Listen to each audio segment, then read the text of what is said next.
Mi nombre es Marcela Rudelli, pertenezco al INTA, a la Unidad de Extensión y Experimentación Adaptativa Valles Calchaquíes, nos gustan los nombres difíciles, y que pertenece a la provincia de Tucumán, y está ubicada en Amaicha del Valle, ¿sí?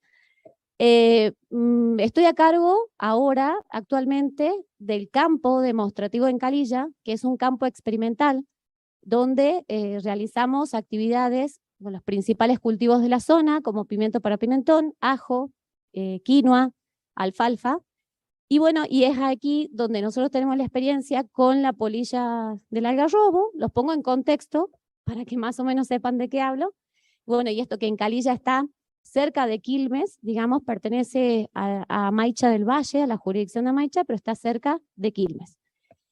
Y yo desde el 2020 me hice cargo del campo en plena pandemia, así que bueno, aparte de hacer las actividades que teníamos que hacer de cultivos, empecé a observar esta plaga en el lugar, que ya se venía describiendo el ataque importante desde el 2018 más o menos. Y en colaboración con la ingeniera Beatriz Carrizo, que ella trabaja en el área de plagas, en la experimental de Famaillá, y bueno, que nos puso en contacto con Adriana, que fue quien la identificó. Bueno, pudimos llevar a cabo algunas experiencias de observación y de una especie de control, ¿sí?, que todavía estamos en experimentación para esta plaga. Bueno, no voy a hablar muy mucho, ustedes ya saben cuál es la distribución y las especies importantes de Prosopis, que ya las dijo Adriana, que tenemos que considerar el alba, el nigra, el chilensis, porque hay presencia de Prosopis chilensis, y también los híbridos, que el algarrobo tiene la costumbre de hibridarse mucho entre alba y nigra, ¿no? Bueno, esto que decía Adriana, que es el árbol, incluso nosotros en la zona del Valle Calchaquí tucumano, perteneciente a la jurisdicción de Colalao del Valle, tenemos un lugar que se llama El Arbolar, por la importancia que había, era una reserva de algarrobo, ya no hay tanta presencia del árbol, pero es tan importante que por eso se le llama el árbol. Bueno, ¿cuáles son las observaciones que veníamos viendo con respecto a la polilla, que muy bien describió Adriana? Creo que no quedaron dudas con respecto a eso. Que hay un factor no identificado que hasta el momento produjo que esta polilla se expandiera, porque bien lo dijo Adriana, es una especie nativa, igual que el algarrobo, y pertenece al ecosistema nativo, ¿sí? Y esta población lo que hizo fue superar el umbral de daño, por eso le decimos plaga, ¿sí? Nosotros le llamamos plaga por eso, porque superó el umbral de daño económico. ¿Y cuál es el umbral de daño? Que nos está dejando sin algarroba. Hace varios años que no se cosechan algarroba, que los árboles están completamente defoliados, entonces no hay producción de fruto. Entonces, se pone en riesgo la supervivencia del árbol en cada lugar y de los bosques, y bueno, y hay en este ecosistema hay un problema muy complejo que está atravesado por varias cosas, que no tenemos que pensar que qué mala la polilla, qué daño nos hace, tenemos que empezar a mirar desde varias aristas, ¿sí?, el problema. Y entonces, esto que se expandió en los últimos años y coincide con que hubo una disminución de las precipitaciones. Nosotros en la zona, les voy a hablar de la zona de Amaicha del Valle. En la zona de Amaicha del Valle nosotros tenemos un registro histórico de 120 milímetros anuales, pero en los últimos años no superamos los 80 o los 90, salvo este último verano, que sí llegamos a los 130, ¿sí? Este último verano. También que esto también nos observamos que las especies atacadas dentro de los Prosopis tienen diferentes tipos de ataque. Por ejemplo, que es más atacado el alba, disminuye en el nigra, y el menos atacado es el híbrido, el que le llamamos ¿cómo le llamamos? Al híbrido. ¿No lo conocen como panta? El algarrobo panta. Bueno, así se le llama, por lo menos en la zona tucumana le llaman el panta, que es el que está hibridado, que es el que tiene las vainas que a veces son un poquito más globosas y que tienen manchitas moradas o son jaspeaditos, ¿sí? Esos son los chilensis, por eso hay muchos híbridos. Los chilensis son los que presentan espina y por ahí se hibridan con los albas, con los negros, con los nigras, y de ahí surgen estos híbridos, ¿no? Que son ecotipos diferentes, porque eso también tenemos que tener en cuenta. no son los mismos algarrobos del Valle Calchaquí Norte que del Valle Calchaquí Sur y del centro, ¿sí? Hay ecotipos en diferentes lugares, ¿sí? Pero esto es lo que observamos, por eso lo digo, en la zona de Encalilla, ¿sí? Los daños producidos en las diferentes especies. Y también que los ejemplares más atacados son los que están más cercanos a los caminos, ¿sí? O a los accesos, más que dentro del bosque, como en sí dentro de la reserva. Bueno, esto bien lo explicó Adriana. Estas son observaciones de campo, por eso Adriana mostró muy bien cómo fue la observación que ella hizo, cría de laboratorio, con el material que le enviamos. Nosotros vemos que el ciclo se completa en 2 semanas, o sea que es bastante rápido y que sí hay muchas generaciones superpuestas. Vemos polillas volando, vemos adultos, vemos gusanos chiquititos, vemos pupas, ¿sí? Y que llega a tener entre 6 y 7 ciclos anuales, contando la generación de polillas, ¿no? Las apariciones de las polillas de las mariposas, digamos, de adultos. Entonces, ¿por qué es importante conocer esto? Nosotros, y bueno, yo también le puse el nombre criollo, que nosotros le decimos polilla del algarrobo, o le dicen el gusano cuarteador, por esto mismo que contaba Adriana, que es medidor. ¿Y por qué nos interesa conocer bien esta etapa de gusano? Porque es la etapa de control. Es muy difícil llegar al huevo, por esto mismo que comentó Adriana, que la mariposa es muy pícara y oculta muy bien sus huevos. Y ya vieron que ella observó hasta enemigos naturales que parasitan huevos, ¿sí? Es muy difícil atacar al adulto porque es un insecto en pleno vuelo, ¿sí? Entonces, la etapa de control es en oruga. ¿Y cuál sería el estadio donde nosotros deberíamos agarrarlo? Cuando recién se inicia. El primer estadio de gusano o de oruga, ¿sí? Eso sería lo mejor. ¿Qué hay que tener en cuenta? Esto, de que tenemos varios tamaños de orugas al mismo tiempo, ¿sí? Pero es la etapa clave. Y hay que tener en cuenta que la alimentación es nocturna, ¿sí? Eso es muy importante. Ahí hay unas fotos, no sé si lo distinguen, de cómo se ven las orugas. Esas orugas que están pegadas al tronco tienen este comportamiento cuando tenemos muchos vientos, por ejemplo. Cuando hay muchos vientos se pegan al tronco, si no, están colgando en los hilos y ustedes la ven y cuando observan que van a alimentarse cuando ya estamos en la oración, como decimos, ¿no? Cuando ya estamos en el atardecer. Ahí suben a alimentarse. Entonces, ¿qué hacemos? Dice el zorro, porque una de las cosas preferidas del zorro es la algarroba, y hace rato que no come nada, nos anda comiendo las vainas por no comer la algarroba. Entonces, ¿cuál es la experiencia de control que nosotros tenemos? Hicimos diferentes tratamientos, porque encima, yo no sé si fue porque era en plena pandemia, que la gente se paraba a observar más, que molestaba más porque estaban más tiempo quietos, no sé, pero fue como la desesperación, ¿no? En la zona. Que sí, que algo hay que hacer con esa oruga y qué sé yo. Y bueno, se tomaron algunas medidas por presión de la comunidad, en la cual nosotros como institución no estuvimos de acuerdo, pero bueno, se hicieron aplicaciones masivas de insecticidas. Se realizaron. Esa no podemos llegar a detener eso, por la presión que había. Entonces nosotros, para mostrar cuál sería el tratamiento más conveniente, dentro del campo de Encalilla, con los ejemplares que tenemos, el campo, así, un paréntesis, el campo tiene 3,5 hectáreas, de las cuales son 7 solamente son cultivables, están desmontadas y el resto es bosque nativo. Y está dentro de una reserva, de la única reserva de algarrobos que queda en el Valle de Calchaquí tucumano, ¿sí? Que es la zona de Encalilla.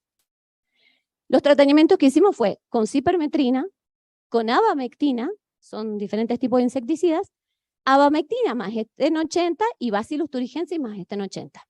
Todo esto lo hicimos primero con mochila pulverizadora, porque no teníamos otra, y después cuando adquirimos la mochila, la motomochila, lo hicimos con motomochila, que ahora les explico bien las especificaciones técnicas de esto. La cipermetrina es un insecticida de contacto, toca y afecta, mata, ¿sí? Pero a lo que toca mata.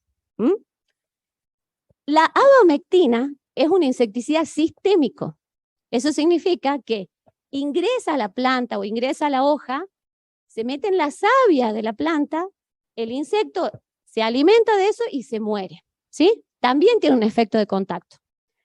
El Sten 80 es un insecticida orgánico de producción tucumana, de Tensac, que está hecho a base de unos aceites y unos glúcidos que disuelven el exoesqueleto y también provocan una acción de asfixia por taparle el cuerpo del insecto. Ustedes saben que el insecto respira a través de su cuerpo.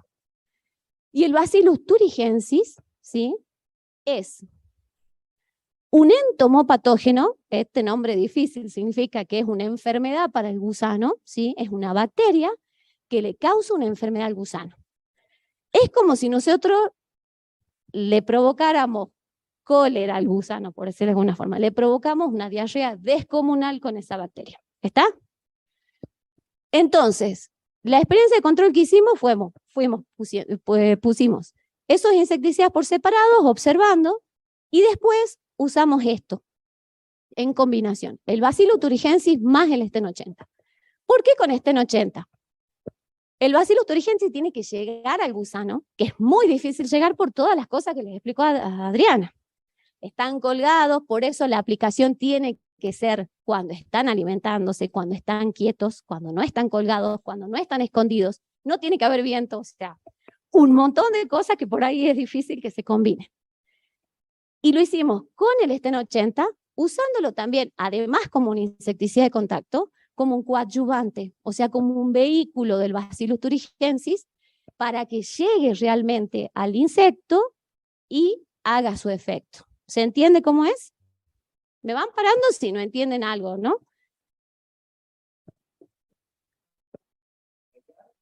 La aplicación, por eso primero hicimos con mochila, que allá está el operario que lo hacía, subir escalera y todo, porque encima tenemos ejemplares de gran porte, ¿no? Y después ya con moto mochila, pero con todas estas condiciones que digo, tenemos que ver que no haya viento, que no haya mucho calor, todo para que pueda llegar esa niebla de la motomochila en contacto con los insectos. Por supuesto que sería más fácil agarrarlos cuando están pegados en corteza, pero que están pegados en corteza es porque está sucediendo algo ambiental, por ejemplo el viento, ¿no? Y ya a la hora de aplicar, como lo contó Adriana, sobre las pupas, sobre los capullos, es al vicio, porque no penetra ese capullo de seda que hace el gusano, ¿sí?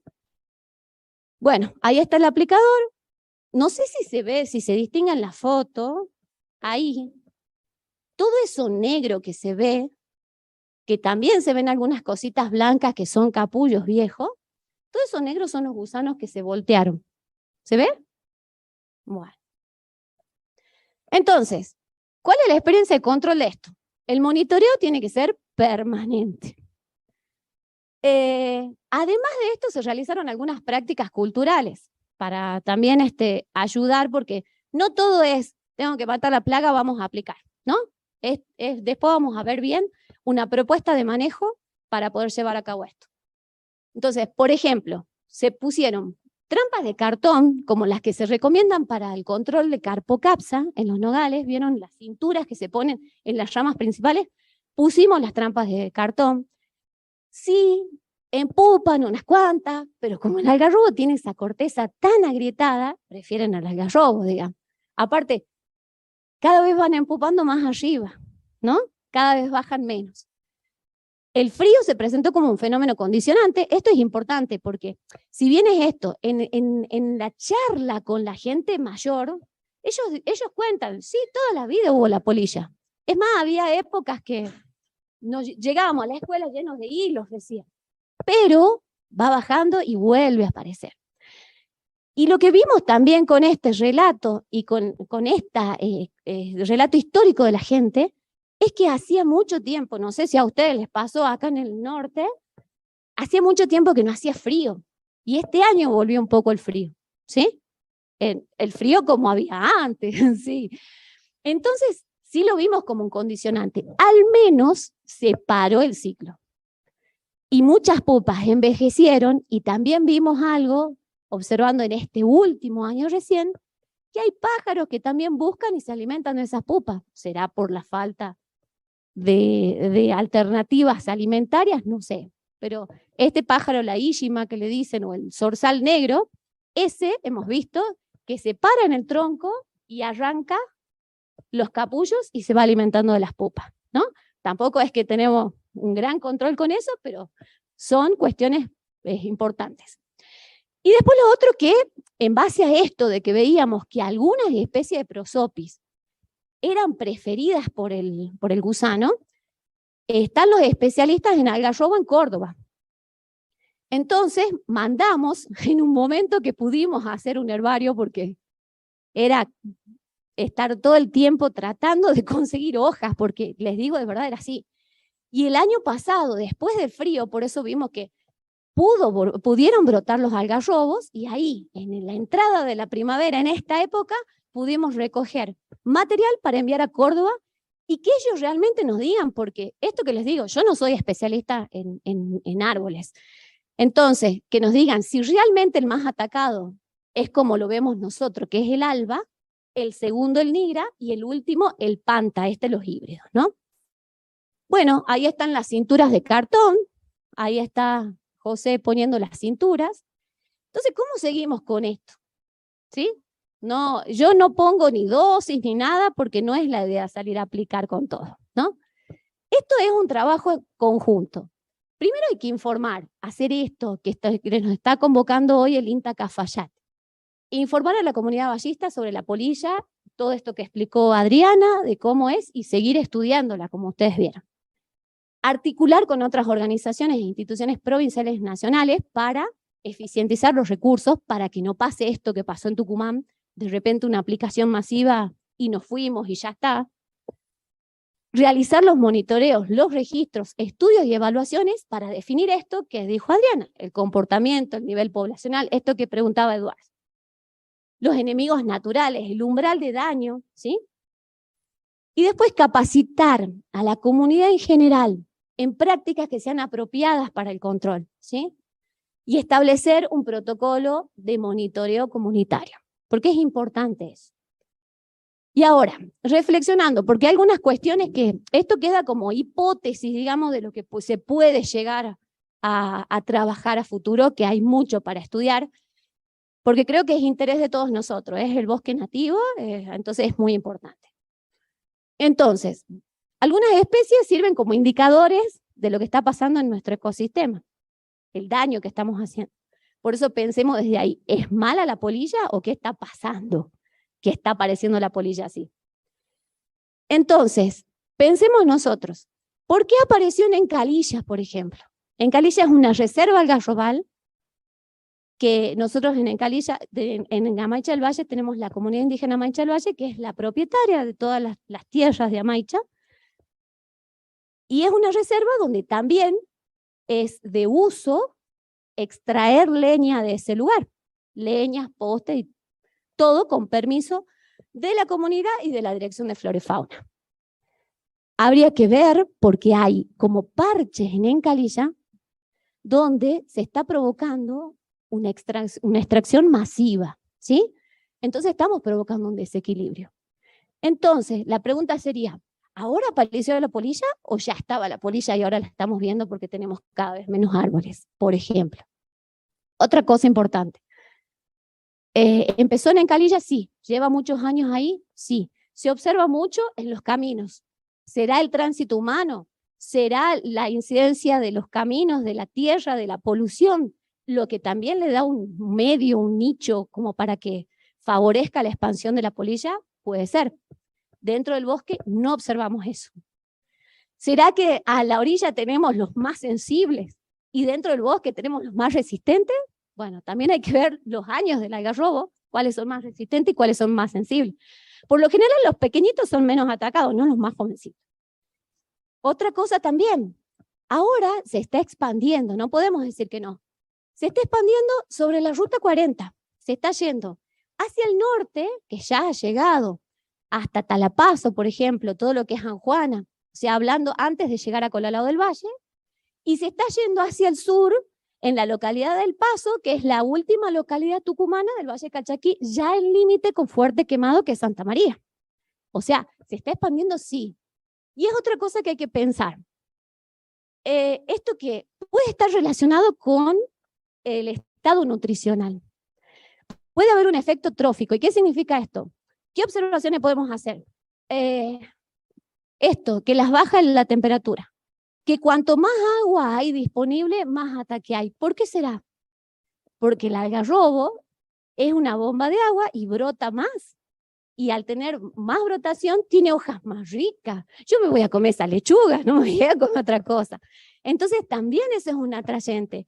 ¿Y qué pasó en este último verano? En esta zona donde se expandió la polilla, todo esto estamos razonando, ¿no?